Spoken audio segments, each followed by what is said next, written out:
Thank you for joining me here.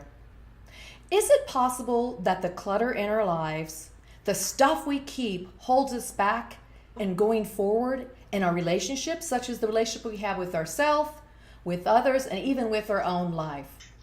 So if we declutter our lives, if that's the key to not affecting our relationships negatively, what does that look like? What does that mean? How do we even begin? Now, if you're feeling overwhelmed in your life, let's say your soul or your spirit feels stifled and suffocating, maybe it's time to declutter. If you are suffering from a loss, such as a death, a divorce, or even a relationship split, then our guest here in this episode is going to talk to us just how by looking at our stuff we can heal the pain again. Well, maybe the time has come to declutter your life and ultimately take back your life. Welcome to Creative Visions TV. I'm your host, Karen Dahlman, and the topic today is clutter busting to reconnect. So I've got a great guest today. He's really interesting and diverse. So let me tell you a little bit more about him before I bring him on. So our guest is a best-selling author who comes to us from Northern California. Now, his avocations are as diverse as his inspirations are. I mean, he loves Marc Chagall, the Rolling Stones. He likes Kurt Vonnegut. He likes the trees, dogs, the Marx Brothers. I mean, he likes it all. And they all give him such great inspiration. He's definitely super creative. He has a degree, an art degree, and he also studied in India and learned to meditate at the age of 20. Now, when he was young, at the age of 15, he learned to play the guitar and he self-taught on harmonica. He's a stand-up comedian for over 30 years. He's also super creative, as I mentioned, and that is his source for fun and inspiration. Now, let's say that he also suffered some difficulty himself. 5 years ago, he had a double lung transplant. And he says that this has really changed his perspective on many things, and rightfully so. So I'm super excited to bring our guest on. So without further ado, I'd love for you all to meet and welcome Brooks. Is that funny? Oh, shit. That's my favorite introduction ever. Isn't that great? You got to tell me about that. Oh, shit. I hope you leave that in. You should leave that in. Well, bleep it out would be funny. Yeah, just leave it out, but leave that. I think that's really good. It is kind of funny. It's on it, you know. Oh my God, I'm laughing so hard. Okay. I do. I want you to leave it in. Oh, that's so funny. So you guys, without further ado, I'd like you to welcome our guest, Brooks Palmer, to the show. Welcome, Brooks. Welcome. Thank you for joining us here. It's good to be here. Great. Hi. If you notice, in the background, you have a lot of your artwork, which is really cool. As I mentioned, there you go. He's an artist. That's awesome. And you know what? Your art does remind me, it's very reminiscent of Marc Chagall's work. It's beautiful. Thank you. So listen, we're talking about clutter busting. All right. When and where did this all start for you and why? The why, I don't really know. But I mean, the where it was, I was living in LA at the time. And one of my friends, Craig, he said, I came over to his house. I wanted to sit down on his couch. And there was no room because it was all filled up with stuff. So I said, can we go through this stuff so I can sit on your couch? And he's like, oh, yeah, I guess so. And then we got out of a trash bag and I asked him about one thing at a time. Do you need this or can we let it go? Like pizza boxes and fast food wrappers and junk mail. And it all went in the trash. And then I saw that the seat had been caved in. You know, it was just like the springs were busted. I think he was embarrassed and he just started putting stuff on there. Oh, wow. So I said, can you fix this? And he goes, no. And I go, can we throw it out? And he goes, really? We can do that? Which taught me right away that people will they have a hard time letting go of stuff, even if it's no longer useful to them. Like he couldn't sit on that couch and nobody could. And he was still like, oh, is it okay for me to let it go? I said, yeah, let's put it out on the street corner. And he said, all right. And we carried it downstairs and put it out on the sidewalk. And within 15 minutes, someone came by and got it, you know.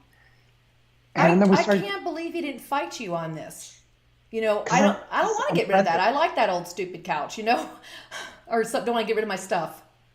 I think it's because I have something about me that makes people feel comfortable, I guess. And so he was open to the suggestion.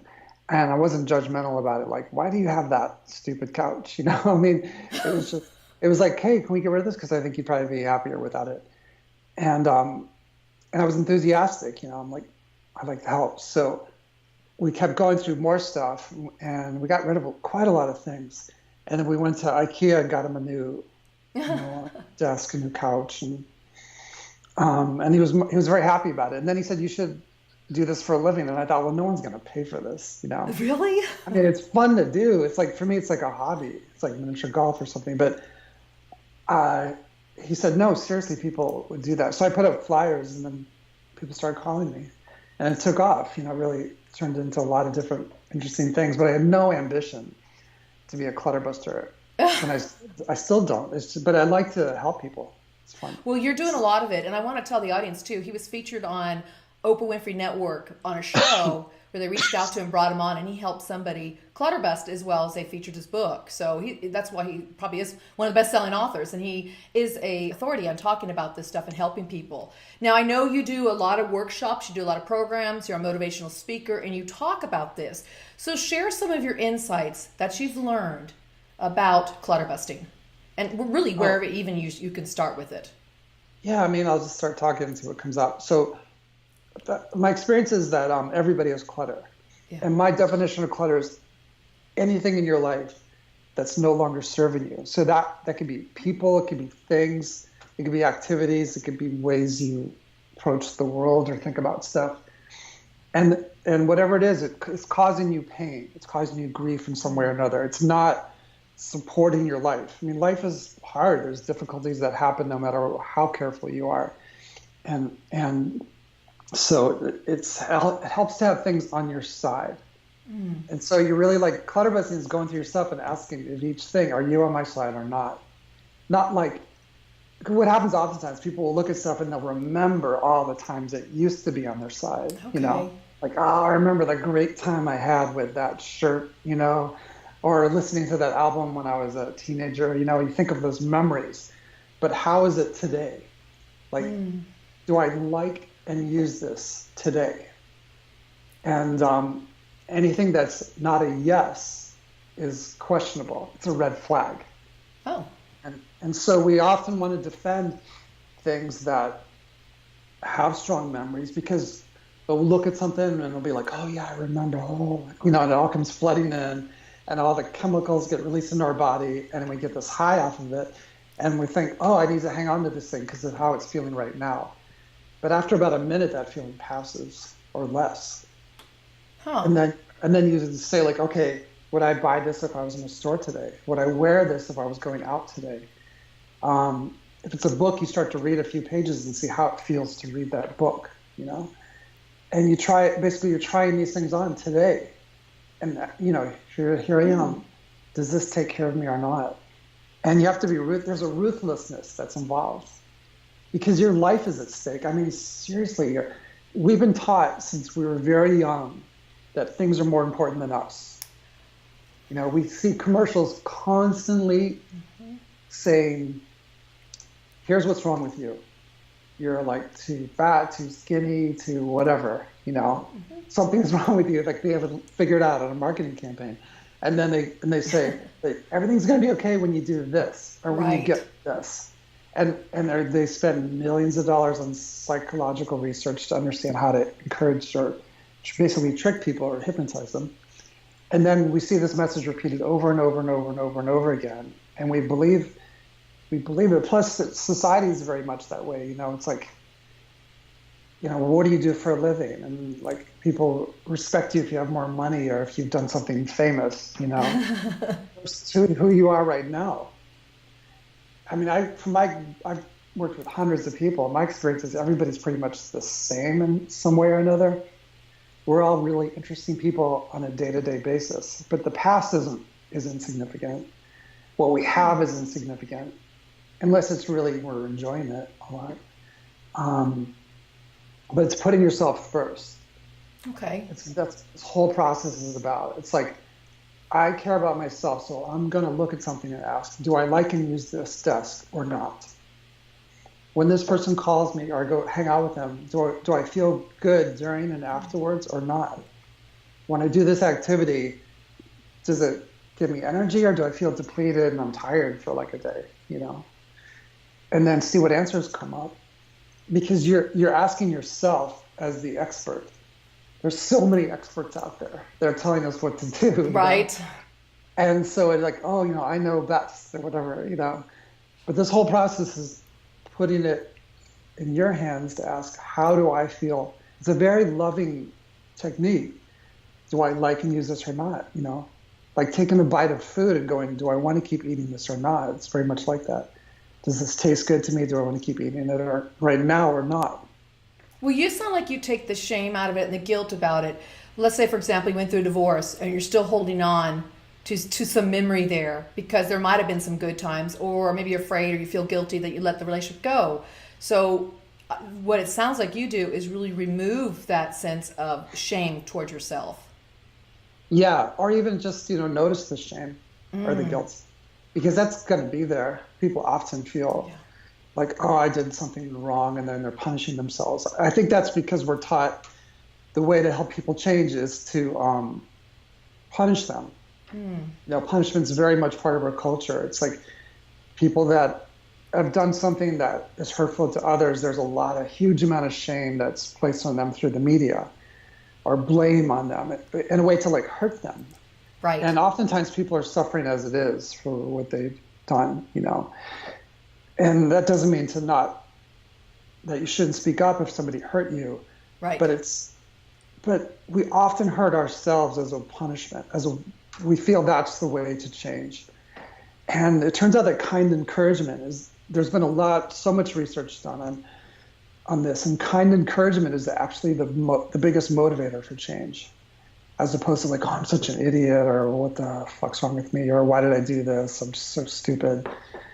People say that stuff, and I talk with them. It's a very intimate process, clutter busting. People reveal their feelings about stuff. I can only imagine. I mean, because you're working with people too that may have just had a tragic loss, such as a death. I mean, that's intense, and to help people go through their items. And I mean, how do you even start there? What could you even share with the audience how they might even start there when they're still just suffering from such a tragic loss? Yeah, well, when I work with people, I just pick a space, you know, or sometimes I'll ask them, what's area don't you want to work in, you know, and then they'll tell me, and then I'll go, all right, let's go there, you know. Oh, like wow. The other day, she gave me a tour of the house. We did it through Skype, through this computer. And when we got to the basement, she was just so depressed. Like her face was pale and she looked tired. She looked smaller. And she goes, I hate going into this room. I hate going into the basement.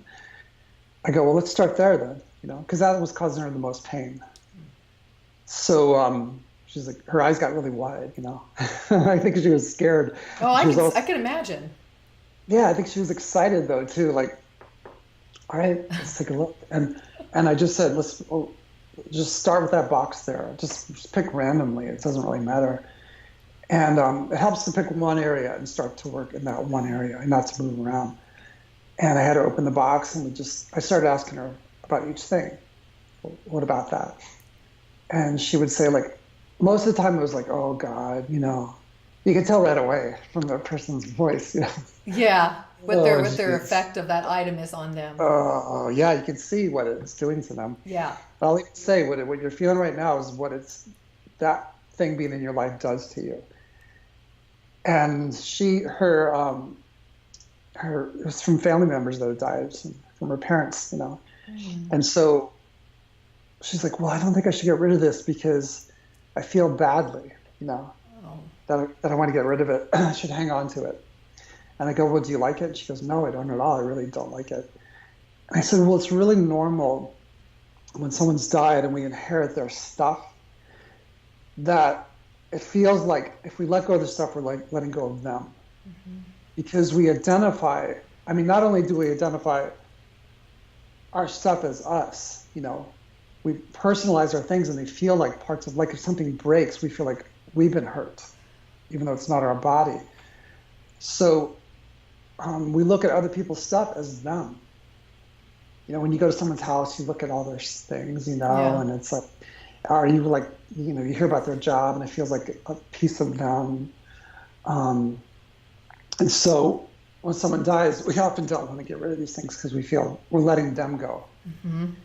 And I tell people like that, first off, when someone dies and you inherit their stuff, there's actually underneath the grief, because there's often a big grief, there's an anger towards the person who died and left you with all this stuff. Because not only did they die and leave you, I mean, it doesn't make sense consciously, but it's Sure. feeling. Not only did they die and leave you, but they left you with all this stuff that you can't use and you don't really like, but you can't let go of because you feel like you're letting go of them. Yeah. So there's actually resentment towards the person. So by looking at these things and letting them go, you get rid of that resentment that you have towards this person who's dead, which is really hard to have. Mm. And you also no longer have to go to the stuff to remember the person. You just, they go to your heart rather than the stuff. So they're closer to you. It's a kinder way to relate to someone who's no longer with you. Oh, it actually sounds like a beautiful memorial in a way to go through the stuff, because you do bring the memories. And if you're doing it with somebody who can help you and ask the questions, then you can almost have a cathartic release with that. And then maybe being able to donate, which is like an in memory. I've heard people do that before. Yes, so I can see how it's very healing by doing that when somebody is going through a major or loss or still suffering from that. Yeah, it's really wonderful. I mean, people like they look and feel so much better after they do it, and it's a relief for them. I mean, this whole thing about decluttering is about it's a relief, and relief is like one of the best feelings there is, because there's all this pain that's from having the clutter. There's pain. Living with clutter is painful. You can get used to it and not notice it, but it hurts. It makes you tired. It makes you lethargic. It makes you feel stuck. It makes you depressed. It does a lot of bad things. So when you let things go, you get this relief, which is the release of the pain. And how great is that, That's great. I mean, we all want to feel better, but would you say it also causes procrastination when you have the stuff looming over you? I'm wondering if that's when people might become numb and then just buried away in their spare garage or buried away in their basement, and then forgetting that the stuff is still affecting them on some psychological level. Yeah, well, like people get worn down by the clutter. Okay. So it's kind of like if you had a gas leak in your house and it made you really tired. Ah. And that's very much what it's like, So that's going on, and then there's this feeling of, people often say like, well, I'll say like, do you like this? Do you like and use this? No. Can we let it go? No. Why? Well, what if I end up needing it? Right.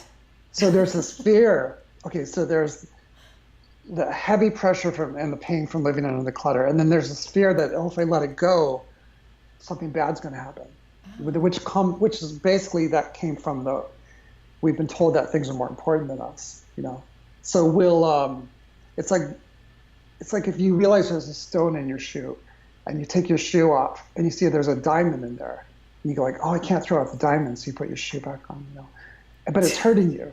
It's hurting you, This whole process is learning to say no to what hurts. And there's that hypnosis that things are more important than us, and then there's the tiredness from living with the stuff. And then there's the cultural feeling of, people identify me as my stuff, so I need to hang on to these things, and they make me bigger and more likable in certain ways, we think. But nobody really cares about other people's stuff. The interesting thing is, We don't. People are concerned about how other people see them. It's not that people are looking at you and your life and going, oh, you have this going on, you have this going on, and they have judgments about it. I mean, maybe that comes up now and then, but most of the time they're worried about how you see them. That's right. So that's so true. All this effort to like, oh, I need to be seen as acceptable, No one really cares. And even if you're like a movie star, people think about you for the few minutes maybe, and then that's about it, you know. I gotta I tell often you, say like if you won, let's say you won this huge award. Sorry to interrupt you. no, go right ahead. You win like a Pulitzer Prize, or you win an Academy Award, or you win the lottery, you know, and then it's like, oh wow, and you tell someone, and they're like, oh my God, that's amazing, you know, like you go, yeah, isn't that incredible? You go, yeah, yeah, and then they start telling you about something going on in their life. Yeah, exactly. So Next. you get about 10 seconds worth of, oh wow, and then that's it. Yeah, really, that really is it. That's interesting the way you put it. I have to tell you, several years ago, and I do this every time I move, or every 5 to 10 years, somewhere in there I do it. But it was a few years ago, I went through a major purge, probably one of the bigger ones I've ever done since probably my 20s, late 20s. This was a huge purge, and I had a friend come over, and that helped me, just like you're talking about. It helped me so much to go, do you really need this? When I was like, oh, well, this electronic gadget I like, because I like electronics, but I might need this again. Here it's an old handspring or something.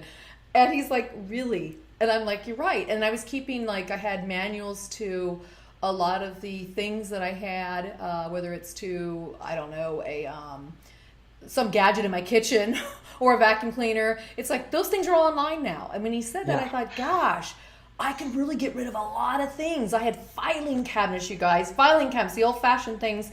And I was able to purge every single one of those huge cabinets, files, and then all these manuals I was keeping for no reasons, and boxes. I have a thing with boxes. But I got to say, when I did that, and I had to actually get a giant bin outside of my house, and then I even had more extra to get rid of. And then I donated so much away. It felt fantastic, and I saw some major shifts take off in my life when I did that.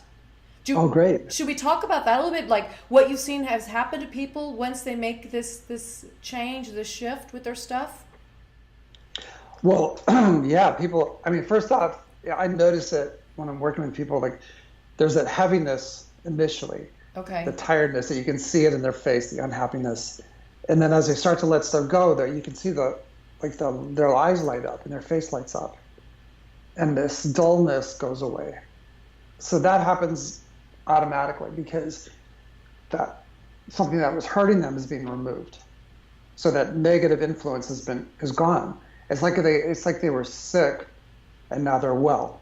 See, I remember this one guy, he had all this, he had been divorced for like a year, and his house was filled with boxes, moving boxes.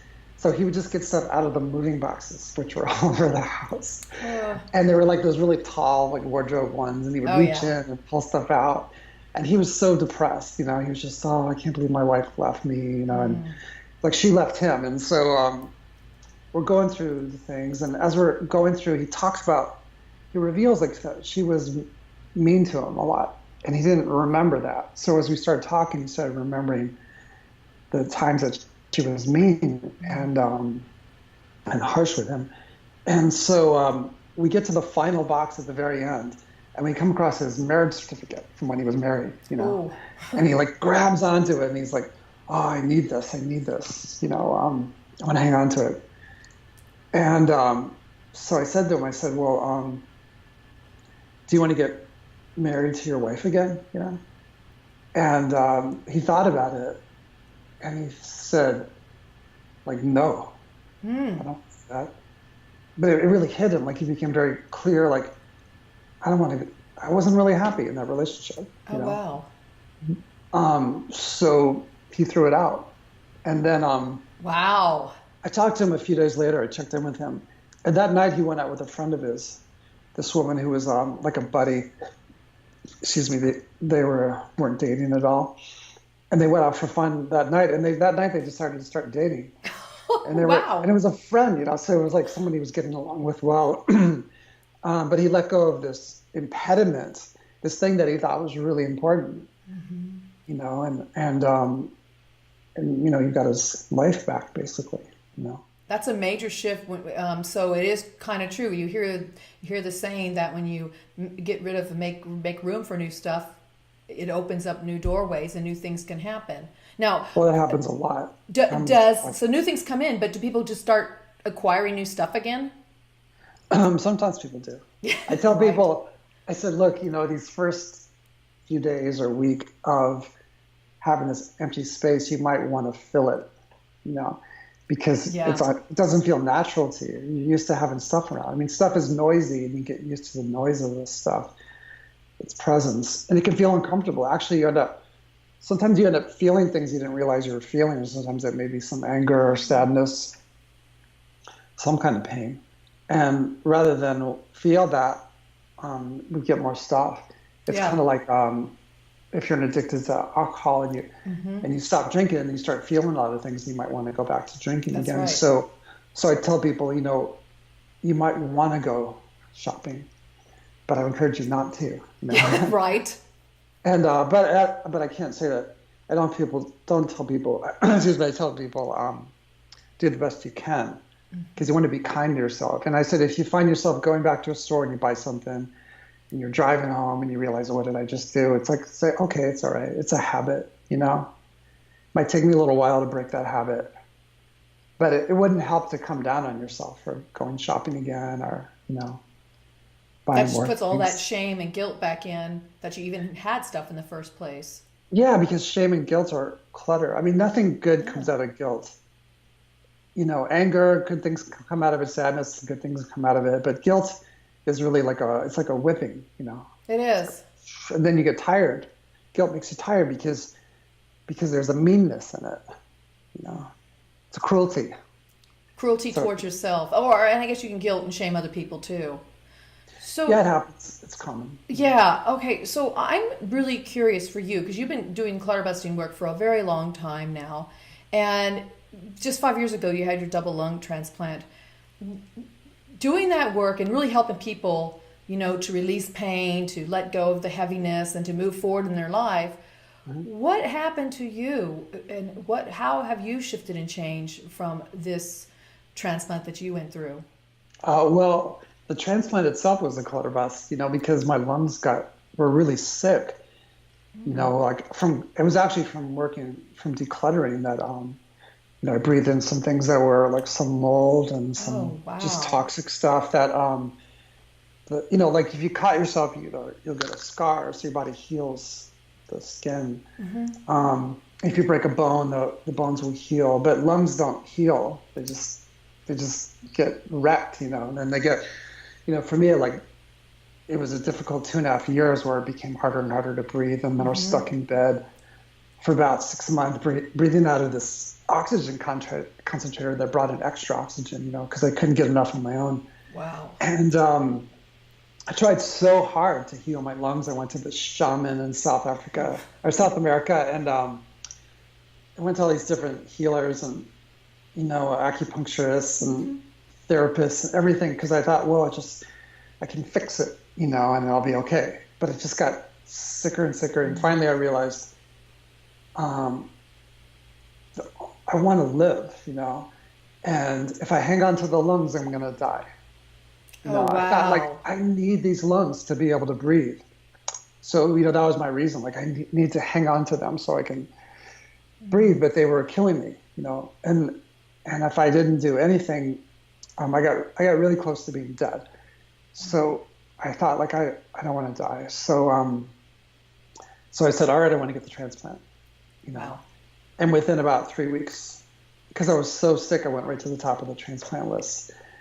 And once I decided that, I was very happy. And I realized the only thing that matters to me is my aliveness, is being alive. Nothing else is of value.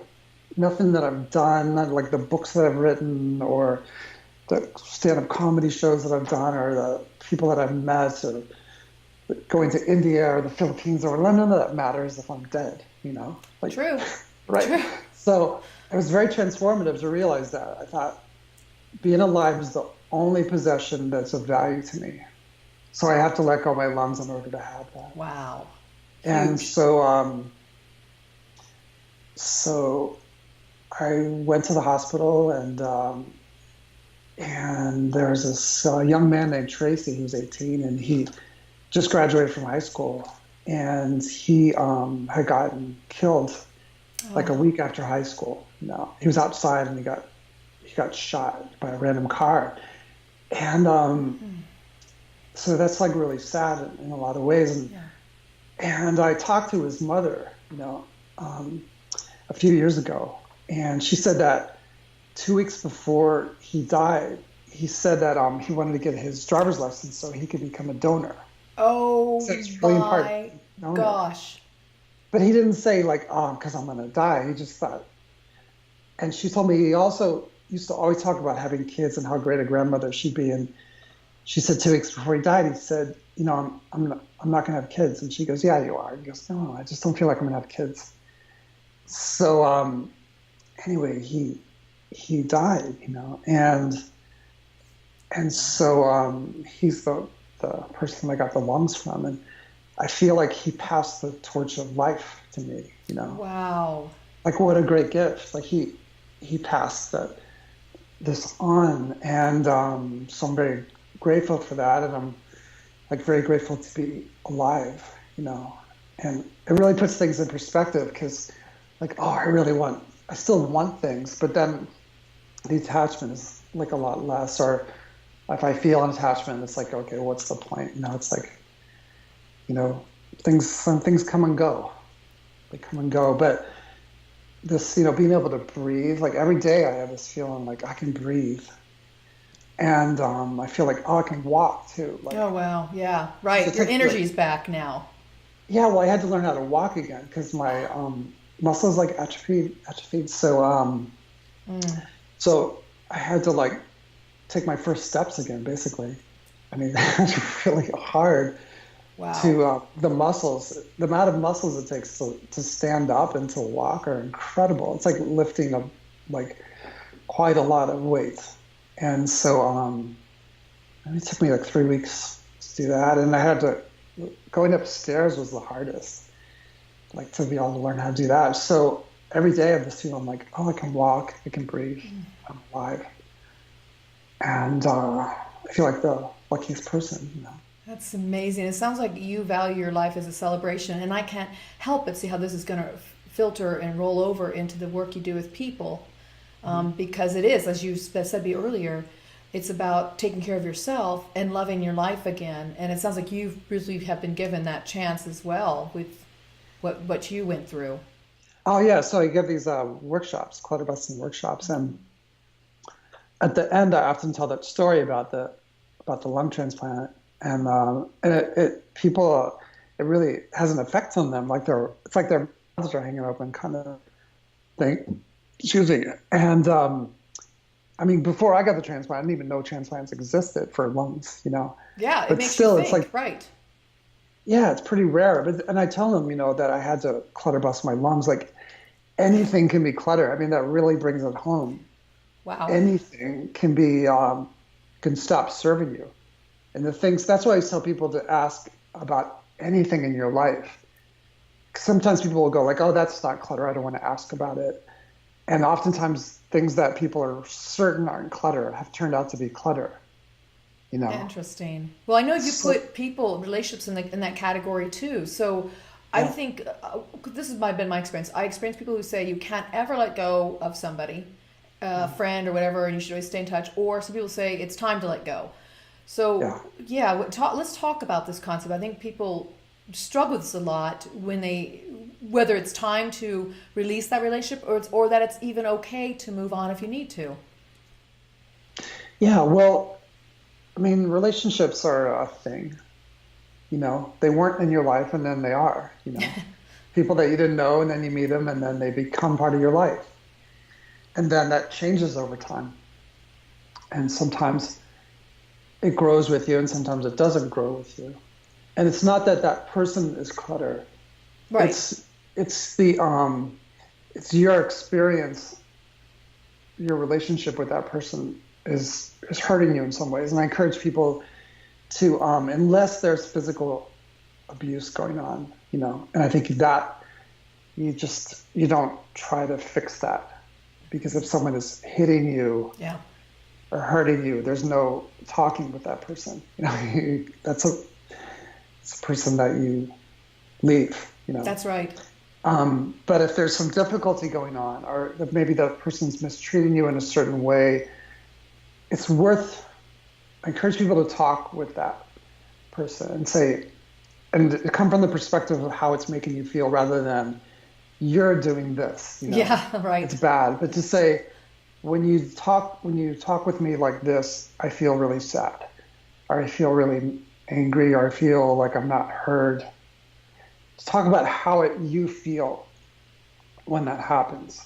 And then if that's a compassionate person, they'll listen to you. It may be hard for them to listen to you, but because you're saying this hurts, if they're compassionate, they'll care about you enough to want to know, well, what's going on, what can I do, and then you can talk about it. And if that person says that's not true, or they don't change, or they're not willing to change anything, then I think it's worth asking yourself about letting that go, letting the relationship go, because otherwise you're being injured. And when you're close with somebody, there's the vulnerability. Your heart is open, and if someone's doing something to hurt you, we can have a shield up for other people when we go out into the world. Someone can say something mean to us, and we can protect ourselves by not being open to them at that point. Maybe if it's just someone we don't know or someone we're not close with. But if it's someone we're close with, there's an openness. And so if they hurt us, they're hurting our hearts. Yeah. It goes into the heart area.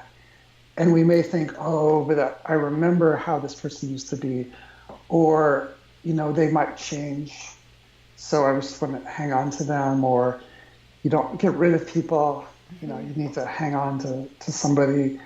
Or maybe I deserve to be treated this way. Like, who knows all the different things that could be going on. But our jobs are to protect ourselves. If a wild dog starts running at us, then we do what we can to protect ourselves. And people, if someone's hurting us, they don't get any special. They're not allowed to do that. We get to say no to that. That's right. And so it may be sobering to hear that, or maybe uncomfortable to hear it. It may be difficult to start to take care of ourselves, but to start is a decent thing, Yeah. Starting makes a difference. I mean, even with clutter busting, just to start, to think about how many steps it's going to take to do whatever is impossible. But starting, even if you decide to leave a relationship, even though if you're married, for instance, and there's like kids involved in property, it's like starting is easier than trying to figure it all out, what to do. And so I think that's a good approach. Yeah, and this really reminds me that all the work you do, the bottom line is you're reconnecting to yourself. You're reclaiming that divine part of you that should be loved and cherished. And I think even if we're talking about clutter, we're talking about so many different levels to clutter. So I appreciate you talking about the relationship aspect. Now, I've also heard and read that you use your art in your work. Do you want to talk to us about that a little bit? Because you do all his art in the background, you guys. That's his artwork. Mm-hmm. Yeah, I do art. Well, when I work with somebody by Skype, I always have this painting. I don't know, one of the paintings in the background, the one with the moon, and there's the sun down. I see. It looks like it's sun and moon. Yeah, I like to have that in the background because I think it has a positive effect on people. And when I write blog posts, sometimes I'll put art on there, and sometimes I'll play harmonica or sing a song when I'm giving a talk, because that has a way of affecting people in a positive way. I love it. It's a multimedia approach. You're pulling in all their talents and things that you enjoy, but music, the arts, all of that uplifts us and helps shift our vibrations. So I think it's a way to get into the space of now we're going to be looking at ourselves. Yeah, well, I created a show recently. It's called As You Are. Oh. And it's a show it's like a talk show where the audience are the guests, of the show. Oh, I love it. And I MC it. And and I come out and I sing this song called As You Are, which is a really sweet song. Maybe you'll let me sing it. Oh, please do. We would love to hear it. Thank you. My guitar's right over here. Absolutely. Let's do it. So you guys, you never know what's going to happen on this show. But I love the arts.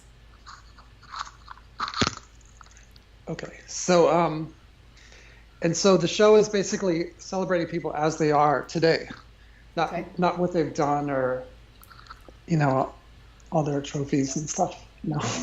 Right. Because I don't really care about that stuff. So I wrote this song about called "As You Are." It goes like this: Yay. Welcome to As You Are, not as you were or as you could be, but as you are right now. Doodle-lada, doodle-lada, doodle-lada, dee. I like you right now. You're good enough for me. You're good enough for her and him and her and him and her and him too. Oh, well, what can you do?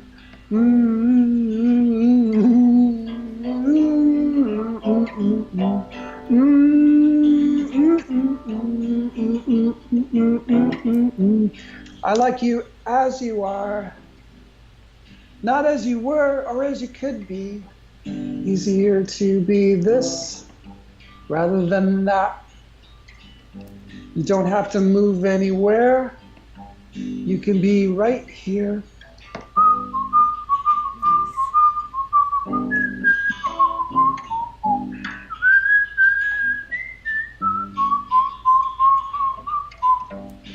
It doesn't matter if you're tired.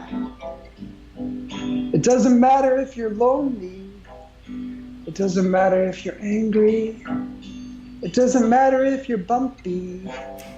It doesn't matter if you smell, if your clothes smell, if your hair smells. Because we all smell. We all smell. We all smell. So nice to have you here.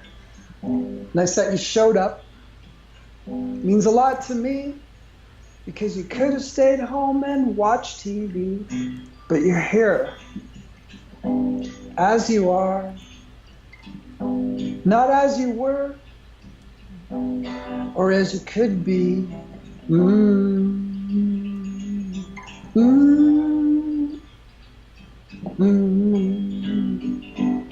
So much easier to be you. The end. Well, you know that when I was listening to you, it brought out like this childlike part of me, the humor in there, Yeah. and then I hear the truth of it as an adult. So it kind of taps into both those parts of me, the young Karen and the older Karen. Oh, good. Yeah, it's might as well, right? I Encompass love all. it. Yeah, well, I really, I want people to feel okay regardless of what's going on in their lives, regardless of the shit's hitting the fan or they're like really good things are coming together or, I think people are wonderful in the moment, without being like new age or anything. I just really adore people as whatever it is that's going on for them. And when I do clutter busting, people open up about, they put down the mask and they really open up about what's really going on for them. And they're really vulnerable. They seem so much stronger than when they're like, I did this, and look at me, Now it's like getting down to the reality, the authentic self. It sounds like that you're bringing that out for people.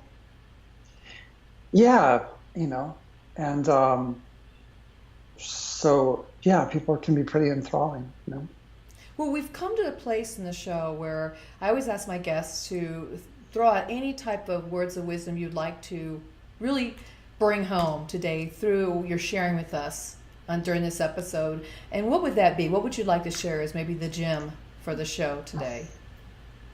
I guess it just doesn't matter, Doesn't matter.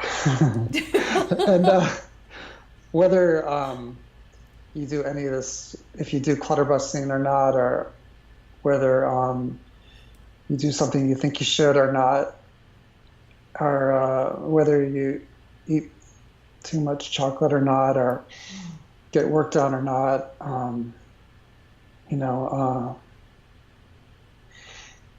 I think just like kindness goes a long way, And I think like, when someone falls over, we can be very kind to them and help them up, or someone's crying, or someone like a little kid, is having difficulty trying to figure something out, and we can be kind to them. And I think that same kindness, it's okay to use it on ourselves. It's not going to make us weak in any kind of way, or it just feels good. It's like a really nice vitamin. It's like water when you're dehydrated. It's like sleep when you're sleepy. Kindness is and if you can't be kind to yourself, that's okay too. I love like, you don't want it. to be angry at yourself because you're not being kind. People will say like, "Oh, I should be kinder to myself," But I don't think so. You do what you can, and sometimes your blood sugar's low, so you can't do certain things, or you're tired because you've been taking care of somebody or working a lot, or you're a little under the weather. Or who knows, maybe you don't have a reason why you're not able to accomplish a certain thing or be something you think you should be. But I think that's a personal thing that we do sometimes. And I think most people don't care whether or not you do those things. So. That's right. We tend to think people are always focusing on us. The truth is they're focusing on themselves. Well, where can people find you if they want more information about you and your work, your books? Right? Here. No. Links below. No. Well, clutterbusting.com is my website. Mm-hmm. So that's with an ing. And from there you can find books, there's videos. Yeah. There's thousands of blog posts where you can type in a subject, and you can type in guilt, or you can type in paper clutter, or you can type in kindness, and you'll get a bunch of different blog posts that I wrote about it. And you can find out where I'm giving the talk, mm-hmm. or you can sign up to work with me on Skype if you'd like. And then I have 3 books out, so you can order the books from there if reading books appeals to you. There's an audio book of the first clutter busting book, so if you like to listen, then that's better for you. Or like there's a YouTube channel that has lots of videos, and there's some excerpts from the audio book on there too. So whatever works best for you. And as I said, links below, you guys. Well, Brooks, it's been an honor and a pleasure having you on this show today. Thank you so much for joining the audience here. Thank you again. Yeah, it's a pleasure, and I hope you all have a good day. Thank you. Well, there you have it, you guys. Here's a person who's teaching others how to declutter their lives and to reclaim their life, which ultimately is their livelihood. Now, I love it what he said. He says, kindness is a vitamin. So get out there and be as kind as you can to yourself, to others, and to your life, and to your path where you are right now. Take your vitamins. This was Creative Visions TV. I'm Karen Dahlman, and until next time, get out there, make the best of your life, the most of your life, by just doing as Brooks tells us, just be kind and satisfied with yourself where you are right now. And I'll see you again real soon. Bye-bye.